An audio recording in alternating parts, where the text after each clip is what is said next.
নেতারহাট এলে কোন পয়েন্টগুলো ঘুরে দেখা মাস্ট, কিভাবে প্ল্যান করবে নেতারহাটে পুরো একটা দিন, এই ভ্লগে সেটাই দেখাবো তোমাদের।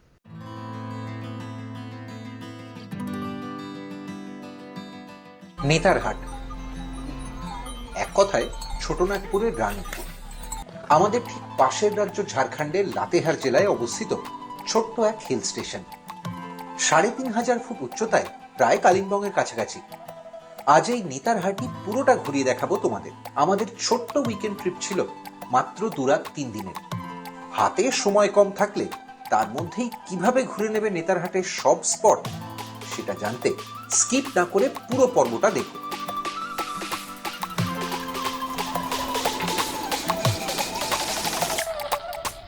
নেতারহাট এসে আর প্রভাত বিহারের কাছাকাছি থেকে যদি সানরাইজ মিস করো তাহলে কিন্তু জীবনে সেটা বড় মিস। তো আমরাও তাই এইভাবে, এত ঠান্ডা লাগছে তার সত্ত্বেও চলে এসেছি, দাঁড়িয়ে আছি সূর্যি মামা কখন উঠবে দেখার জন্য।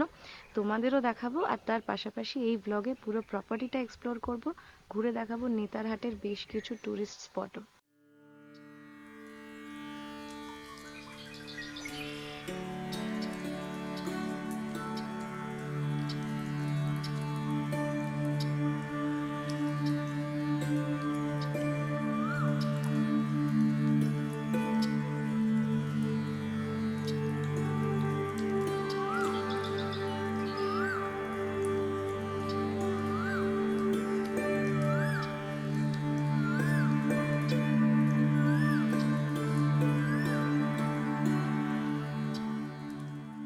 নেতারহাটে এবারে এসে একটা দারুণ মজার জিনিস দেখলাম। আমরা যেটায় রয়েছি এটাকে বলা হয় প্রভাত বিহার। এটা হচ্ছে ঝাড়খণ্ড ট্যুরিজমের নিজস্ব প্রপার্টি। এর পেছনেই একটা অরুণোদয় গেস্ট হাউস বলে প্রপার্টি আছে, সেটাও সরকারি। সেটা অবশ্য বোধহয় অনেক পারমিশন নিয়ে গেস্ট হাউসে থাকতে হয়। আর ইন্টারেস্টিং যে পার্টটা সেটা হচ্ছে এখানে অনেকগুলো নতুন হোটেল হয়েছে, যার কোনোটার নাম হয়েছে সানরাইজ, কোনোটার নাম রাখা হয়েছে সূর্যালোক। অর্থাৎ বুঝতেই পারছো, যেহেতু এখানে অফিসিয়াল সানরাইজ পয়েন্টটা, সেই জন্য ওই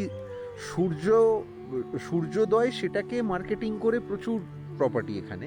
তবে এখনও বলবো, যদি তোমরা নেতারহাট আসো এবং বেস্ট সানরাইজের ভিউ চাও, তাহলে কিন্তু প্রভাত বিহারের একদম রিসোর্টের রুম থেকে, যদি সেরকম রুম না পাও তাহলে ছাদ থেকে সবচেয়ে বেস্ট ভিউ। এবং সানরাইজ সবে মাত্র হয়েছে, সেটা তো লাইট দেখেই বুঝতে পারছো নিশ্চয়ই। সানরাইজ হয়েছে মানে দিন শুরু হলো, আর দিন শুরু হলো মানে ভ্লগ আর আমাদের ঘোরাও কিন্তু শুরু হয়ে যাবে। আমাদের এবারে দুটো টেন্ট, যে 2 নম্বর আর 3 নম্বর, যেহেতু মায়েরও আসার কথা ছিল সেই জন্য আমরা 4 জনের হিসেবে দুটো বুক করেছিলাম। যাই হোক, আমরা বেশ হাত পা ছড়িয়ে থাকতে পেরেছি। 3 জনের দুখানা বড় বড় টেন্ট, ভেতরটা দেখাবই। তার আগে এই জায়গাটা দেখে নাও। এই টেন্ট থেকে সোজা এদিকে সানরাইজ দেখা যায়। আমরা একটু ভালো করে শ্যুট করব বলে এই বিল্ডিংটার ছাদে গিয়ে সানরাইজটা শ্যুট করেছি। তোমরা চাইলে এখানে দাঁড়িয়েও দুর্দান্ত সানরাইজ দেখতে পারো। আর টেন্টগুলো কিন্তু আগের থেকে অনেকটা চেঞ্জ হয়েছে, সেটা দেখাচ্ছি ধীরে ধীরে। ভেতরে ঢুকেই প্রথম যে জায়গাটা, একটা ছোট্ট বারান্দা মতো করা আছে। এই দেখো, এখানে একটা ডেক চেয়ার, এইদিকে আবার বেশ আরামদায়ক দুটো গদি টদিওয়ালা চেয়ার, তার সামনে একটা টেবিল। সানরাইজটা দেখার পরেই এখানে এসে বসে হালকা মিঠে রোদটা গায়ে নিয়ে 1 কাপ চা খেয়েছি। ওই মুহূর্তটা মানে দুর্দান্ত। আরেকটা জিনিস তোমাদের দেখিয়ে দিই, গতবারও এই সিস্টেমটা ছিল, এবারে দেখলাম আরও সুন্দর হয়েছে। পুরো টেন্টের বাইরে তোমরা যদি সেফটির কথা ভাবো, পোকামাকড় বা মশা, সেক্ষেত্রে কিন্তু এই জায়গাটা খুব সেফ। এখানে মোটা মোটা নেট লাগানো আছে, এখানে এইখানে চেন আছে, এইভাবে এই দিয়ে লক করে দেওয়া যায়। কোনো অসুবিধে কিন্তু হবে না। অনেকে টেন্ট শুনে ভয় পেতে পারো, এখানে এসে থাকতে পারো। সেফটি, সিকিউরিটি, পোকামাকড় এইসব নিয়ে কোনো সমস্যাই নেই। এবার ভেতরটা দেখাবো। এখানেও দুটো লেয়ার দিয়ে একেবারে জিপ দেওয়া যায়। এটা একেবারে নিচে পর্যন্ত আমি যদি নামিয়ে দিই তাহলে তালা চাবি দেওয়া আছে, লক করার ব্যবস্থা আছে। অর্থাৎ টেন্ট থেকে যখন বেরোচ্ছি, ঢুকছি বা রাতে ঘুমানোর সময় কোনো রকম সমস্যা হওয়ার কোনো জায়গা নেই। ভালো তালা চাবি দেওয়ার ব্যবস্থা, এবং খুব মোটা এই কাপড়গুলো। ঠান্ডা লাগছে বাইরে এতটা, টেন্টের ভেতরে এত কিন্তু বোঝা যায়নি। এই টেন্টগুলো সত্যি বলতে কি luxury tent, Swiss cottage tent যাকে বলে। তাই জায়গাটা প্রচুর। আমরা আগের বারও এরকম জায়গাটা দেখেছিলাম, কিন্তু এত সুন্দর সর্টেড ছিল না ব্যাপারটা। এই দেখো, ঢুকেই একটা কুইন সাইজ বেড। এখানে কিন্তু 2 জন নয়, এটা ডাবল বেড টেন্ট, কিন্তু 2 জন নয়, 3 জনও খুব সহজেই থাকতে পারবে। এদিকে একটা টেবিল আছে, এখানে পরপর চেয়ার টেবিল তো আছেই, এর পাশাপাশি এখানে একটা আলনা কাম তুমি লাগেজ রাখার জায়গা বলতে পারো। এই দেখো আমার ল্যাপটপ ব্যাগটা রাখা আছে, আবার জামা কাপড়ও ঝুলিয়ে রাখা যায়। তার ঠিক পাশে যে টেবিলটা দেখা যাচ্ছে এইটা, এখানে ওরা দুদিকে দুটো এরকম টেবিল দিয়ে দুটো দুটো করে প্লাগ পয়েন্ট রেখেছেন। এই জিনিসটা আগে ছিল না, এবং আমার মনে আছে এটা আমরা ফিডব্যাক ফর্মেও লিখে গেছিলাম যে চার্জিং পয়েন্টের খুব অভাব। সেগুলো শুনেছেন দেখলাম। এরপর ওয়াশরুমটা ছোট করে দেখিয়ে দিই। ওয়াশরুমে করে চেঞ্জ কিছু হয়নি। এদিকে কমোড, এখানে বেসিন, একটা আয়না, এখানে জল, শাওয়ার, হ্যান্ড শাওয়ার দুটোই আছে। যদিও এদের এখানে জেনারেটর এবং ইনভার্টারের ব্যবস্থা আছে, এখনও এখানে বেশ মাঝে মাঝে লোডশেডিং হয়, তো সেই সময় গরম জলটুকু পাওয়া যায় না। আদারওয়াইজ 24 ঘন্টায় কিন্তু গিজারের ফেসিলিটিও এই টেন্টের মধ্যে আছে। নেতারহাটে সুইস কটেজ টেন্টের ভাড়া দৈনিক 2350 টাকা। এছাড়াও হোটেল প্রভাত বিহারে রয়েছে deluxe, premium, family suite, sunrise সুইটের মতো বিভিন্ন ধরনের রুম। ভাড়া 1500 থেকে 5000 টাকার মধ্যে। ঝাড়খণ্ড পর্যটনের এই নিজস্ব হোটেলে সব রুমের ভাড়ার সঙ্গেই যোগ হয় 12% জিএসটি। তবে বুকিং হয় পুরোপুরি অনলাইনে। তোমাদের সুবিধার জন্য যোগাযোগের নম্বর আর বুকিং এর সব ডিটেলস এই ভিডিওর ডেসক্রিপশনে দিয়ে রাখলাম। নেতারহাটে ঠিক 3 বছর আগের মতোই তোমরা তো জানোই যে আমরা এবারেও রয়েছি প্রভাত বিহারের সুইস কটেজ টেন্টে। পিছনে হচ্ছে এই সমস্ত টেন্টগুলো। এখানে কিন্তু টেন্টের সংখ্যা এখন আরও বেড়ে গেছে, এখন টোটাল সব মিলিয়ে 12টা টেন্ট হয়ে গেছে। আর তার ঠিক পিছনে যে বড় বিল্ডিংটা দেখতে পাচ্ছ, এটাই হচ্ছে প্রভাত বিহারের পুরনো বিল্ডিং। সবথেকে ইন্টারেস্টিং হচ্ছে এই যে রুমগুলো, স্পেশালি একদম ওপরের দুটো তলায় ঠিক সামনে যেগুলো সানরাইজের সময় একেবারে রুম থেকেই, ব্যালকনি থেকে সানরাইজ দেখা যায়, এগুলোর কিন্তু প্রাইস একটু বেশি। এবং যখন রাশ থাকে তখন তোমরা যদি এই রুমগুলো পাও আগে থেকে বুক করে, তাহলে কিন্তু রুম থেকেই প্রায় সানরাইজ দেখতে পাবে। আদারওয়াইজ এই প্রপার্টিটা যথেষ্ট ছড়ানো, রেনোভেট হওয়ার পর গত 2-3 বছরে যথেষ্ট ফেসিলিটিসের দিকে ওরা জোর দিচ্ছেন। দুটো রেস্টুরেন্ট আছে, একটা ওই পুরনো বিল্ডিংয়ে যে বিল্ডিংটা দেখালাম, আরেকটা আছে এই পাশে। এটার কিন্তু এখনও কাজ চলছে এবং হোপফুলি এরপরে যখন তোমরা আসবে তখন আরও রেনোভেটেড অবস্থায় দুর্দান্ত একটা রেস্টুরেন্ট দেখতে পাবে। ভেতরে চিলড্রেন্স প্লে এরিয়া আছে এবং উপরের যে অংশটা একদম উপরে, সেখানে কিন্তু একটা বিশাল বড় পার্কিং আছে। আর যদি সুইস টেন্টে তোমরা আসো তাহলে লিমিটেড সংখ্যা থাকলেও এখানেও কিন্তু বাইরে পার্কিংয়ের ফেসিলিটি আছে।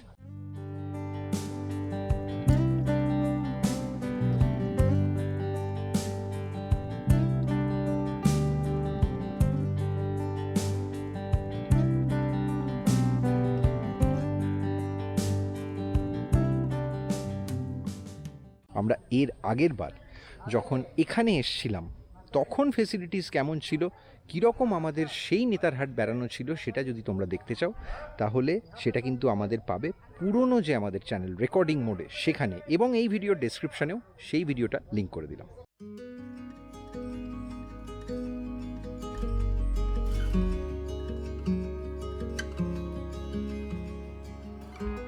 সকালটা হোটেলে কাটিয়ে এরপর আমরা বেরোলাম বাজারের উদ্দেশ্যে। আগের পর্বে তোমাদের বলেছিলাম কলকাতা থেকে নেতারহাট কিভাবে খুব সহজে কম খরচে আসা যায়। পর্বটা মিস করে থাকলে এই ভিডিওর পর অবশ্যই দেখে নিও, লিংক ডেসক্রিপশনে পেয়ে যাবে। নেতারহাটে একটাই ছোট্ট বাজার, প্রভাত বিহার থেকে খুবই কাছে। এখানেই আমরা থামলাম ব্রেকফাস্টের জন্য। এই যে চলে এসেছে ম্যাগি গরম গরম। এটা কিন্তু বেসিক্যালি আমি লোভ দিয়েছিলাম কাল থেকে।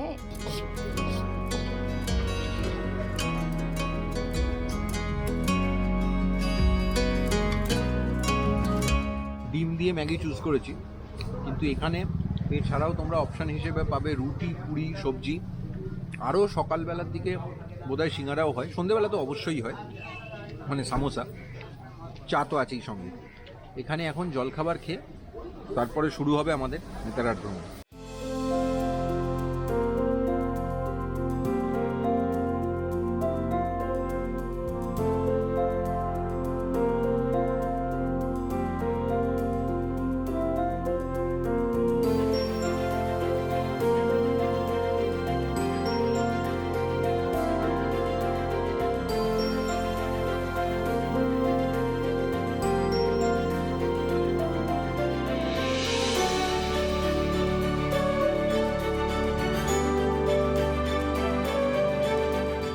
দিনের শুরুতেই আমরা পৌঁছলাম শ্যালে হাউসে।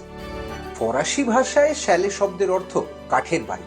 এই বাংলো তৈরি হয় স্যার এডওয়ার্ড গেট সংযুক্ত বিহার উড়িষ্যার লেফটেন্যান্ট গভর্নর থাকার সময়। সেকালে ব্রিটিশরা এই জনপদের নাম দিয়েছিল নেচার্স হাট। কালে কালে সেই নামই বদলে হয়েছে নেতারহাট। এখন আমরা রয়েছি নেতারহাটের যে ফেমাস স্যালে হাউস, স্যালে হাউসের ভেতরে। উডেন ফ্লোর পুরো দেখতেই পাচ্ছ, ফায়ারপ্লেস করা রয়েছে, প্রচণ্ড ঠান্ডা পড়ে এখানে। এবং মোটামুটি এই বাড়ির সঙ্গে যে ইতিহাসটা জড়িয়ে, অনেকেই এটাকে ভূতের বাড়ি বলে, এরকম প্রচুর গুজব আছে, কিন্তু এই বাড়ির সঙ্গে একটা ইতিহাস জড়িয়ে, খুব আনফর্চুনেট ইতিহাস। ম্যাগনোলিয়ার যে গল্প, সেটা তোমাদের আগের পর্বেই বলেছিলাম। এবং এই বাড়িতেই কিন্তু একসময় ইংরেজ আমলে পোস্টেড ছিলেন ম্যাগনোলিয়ার বাবা, সরকারি অফিসার হিসেবে। এবং এখনো সেই বাংলোকে একই রকম ইনট্যাক্ট রাখার চেষ্টা হয়েছে। সব থেকে ইন্টারেস্টিং যেটা, সেটা ডেকর। এই বাড়িটার ভেতরে ঘুরতে ঘুরতে আমার কিন্তু একটা জিনিস অন্য মনে পড়ছে। আমি জানি না তোমরা কতজন হলিউডের ভূতের সিনেমার মানে হরর ফিল্মের ভক্ত। তো যদি হরর ফিল্মের ভক্ত হও, কনজুরিং এর মতো যেসব, শাইনিং বা যে সমস্ত বিভিন্ন সব ছবিগুলো হয়েছে, কোনোটা কোনো হোটেল নিয়ে, কোনোটা কোনো এরকম কোনো গেস্ট হাউস বা কোনো বাড়ি, তার সব হন্টেড গল্পের মতো, এই বাড়িতেও যেন সেরকম একটা ফিল পাওয়া যায়, একটা স্পুকি ফিল।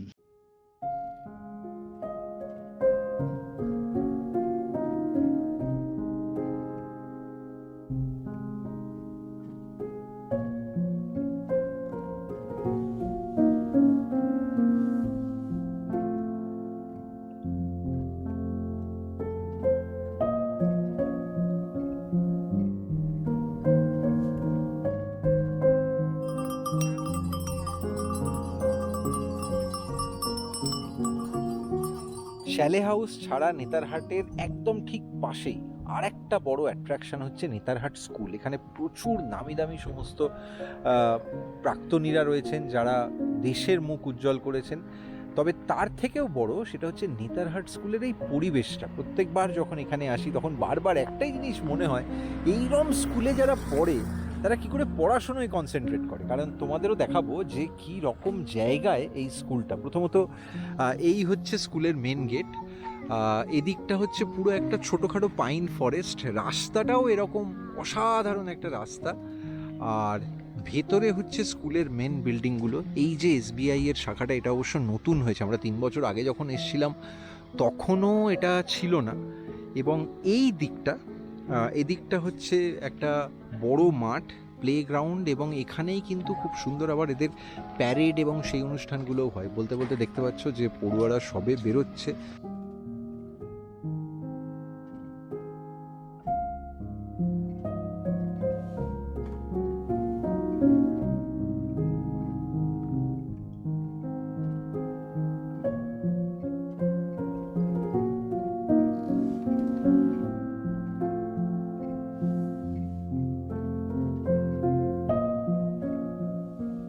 এরপর রওনা হলাম নেতারহাট লেকের দিকে। আগে জায়গাটা আরো ফাঁকা ছিল।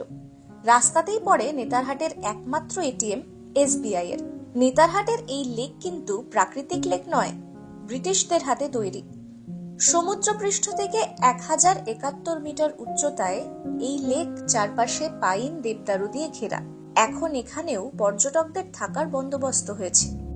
আমার ঠিক পেছনে এই যে জায়গাটা দেখা যাচ্ছে, এটা হচ্ছে নেতারহাট লেক। এবারে এসে যেটা বুঝলাম, বছর 3 ব্যবধানে কিন্তু নেতারহাট লেকের বলতে পারো ভোল বদলে গেছে। গতবার দেখেছিলাম এটা কনস্ট্রাকশন হচ্ছে, এবারে এই একটা রিসর্ট প্রায় তৈরি হয়ে গেছে। এটাও কিন্তু ঝাড়খণ্ড ট্যুরিজমেরই প্রপার্টি। আর এখানে একটা ছোট জেটি মতো করা আছে যেখান থেকে বোটিং করা যায়। কয়েকটা বোট দেখতে পাচ্ছি চলছেও। মানে এখানে একটু সময় হাতে নিয়ে এলে বা বিশেষ করে বিকেলের দিকটা এলে বোধহয় বোটিং করতে খুব ভালো লাগবে। আরেকটা জিনিস যেটা জানতে পারলাম বা বুঝতে পারলাম, সেটা হচ্ছে যে সানরাইজ পয়েন্ট, সানসেট পয়েন্টে থাকাটা যেমন একটা মানে কাছাকাছি থাকার যেরকম একটা অ্যাডভান্টেজ আছে, এখানে কেউ থাকতে পারলে কিন্তু জঙ্গলের আর অল্প পাহাড়ের দারুণ একটা ভিউ পাবে, মানে মিক্সড ভিউ, সেটাও কম সুন্দর নয়।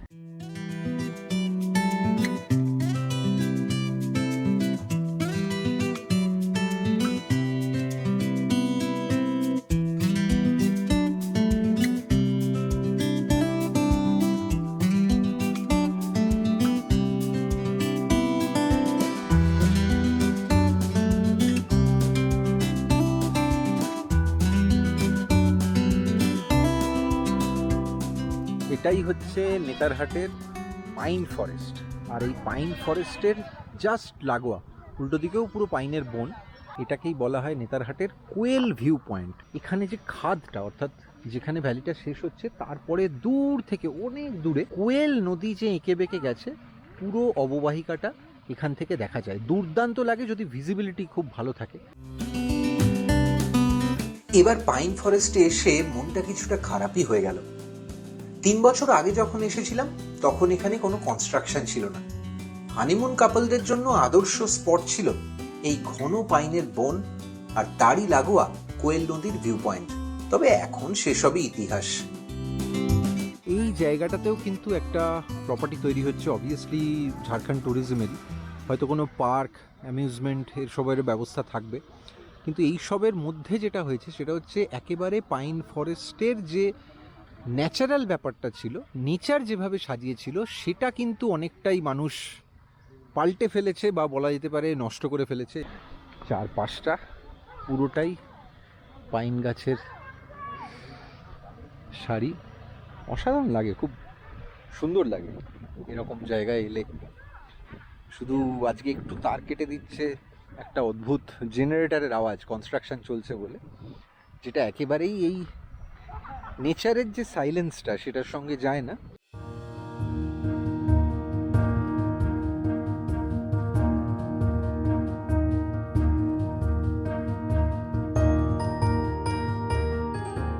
পাইন ফরেস্ট থেকে রওনা দিলাম পরের গন্তব্য আপার ঘাগরি ফলসের দিকে। এই প্রসঙ্গে বলে রাখি, নেতারহাটের এই দিকে কিন্তু মোবাইল নেটওয়ার্ক ভালো নয়। জঙ্গলের মধ্যে দিয়ে রাস্তা চিনতে গুগল ম্যাপ অনেক সময়ই ভুল করে। তাই তোমরা আপার ঘাগরি বেড়াতে এলে স্থানীয়দের কথাতেই ভরসা করো।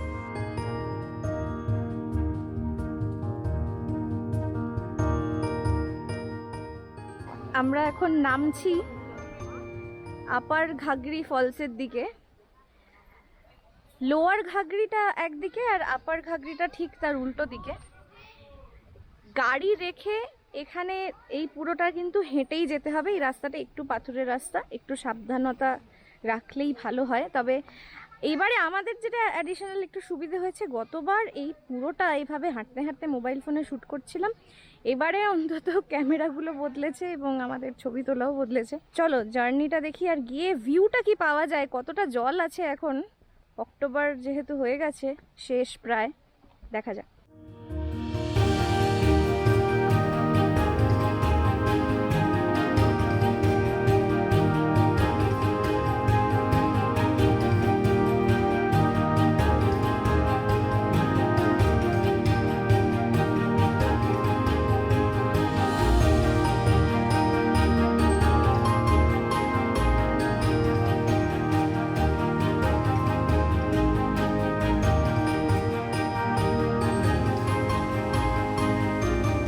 নেতারহাটের আরেকটা বড় অ্যাট্রাকশন হচ্ছে ঘাগরি জলপ্রপাত। এটার আবার দুটো ভাগ আছে, একটা আপার ঘাগরি আর একটা লোয়ার ঘাগরি।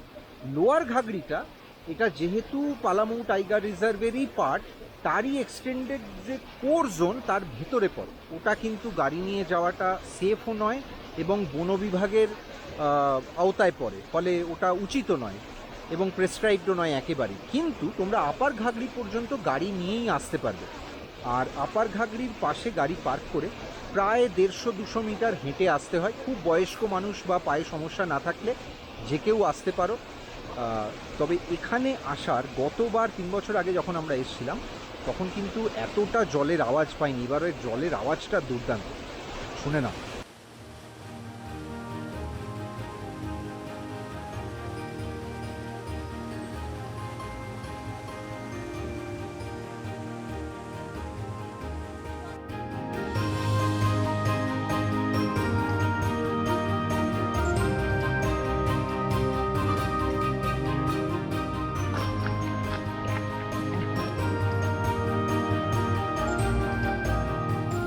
নেতারহাটের যে জিনিসটা বিশেষত্ব সেটা হচ্ছে নাশপাতি।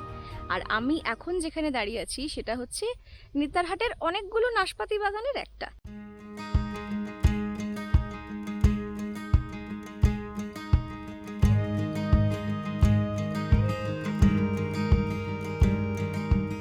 আপার ঘাগরি ফলস থেকে ঠিক ওপরে উঠে এলেই রাস্তার এদিকে, মানে রাস্তার ঠিক উল্টো দিকে হচ্ছে পরপর নাশপাতি বাগানগুলো।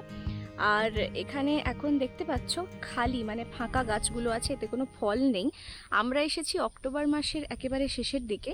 এটাই যদি অক্টোবরের শুরুতে আসতাম তাহলে হয়তো একটু ফল দেখতে পাওয়ার চান্স থাকলেও থাকতে পারতো। তোমরা যদি কেউ অগাস্ট বা সেপ্টেম্বর মাসে আসো বিশেষ করে, তাহলে গাছে নাশপাতি দেখতে পাবেও। আমি কিন্তু এরম গল্পও শুনেছি যে কেউ কেউ নাকি এখান থেকে এসে, মানে এখানে বেড়াতে এসে একেবারে ব্যাগ ভর্তি নাশপাতি নিয়ে গিয়ে খেয়েছেন এবং সেটা নাকি দুর্দান্ত ছিল।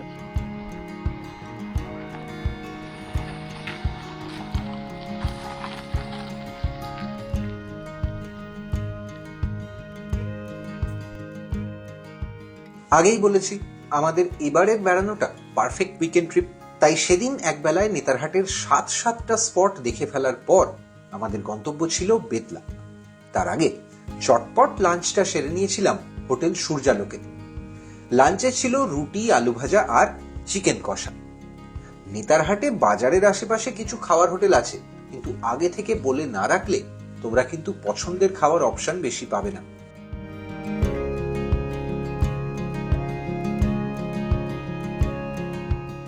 ঝটিকা সফরের পরের পর্বে তোমাদের জন্য নিয়ে আসবো নেতারহাট থেকে পালামৌ জঙ্গলের ভেতর দিয়ে বেতলার জার্নি, তারপর বেতলা টাইগার রিজার্ভে জঙ্গল সাফারি। তার আগে এই পর্ব কেমন লাগলো কমেন্টে জানাতে ভুলো না। ভিডিওটা ভালো লাগলে অবশ্যই লাইক করো। যারা এই চ্যানেলে নতুন, আমাদের কন্টেন্ট ভালো লাগলে সাবস্ক্রাইব করে নিও।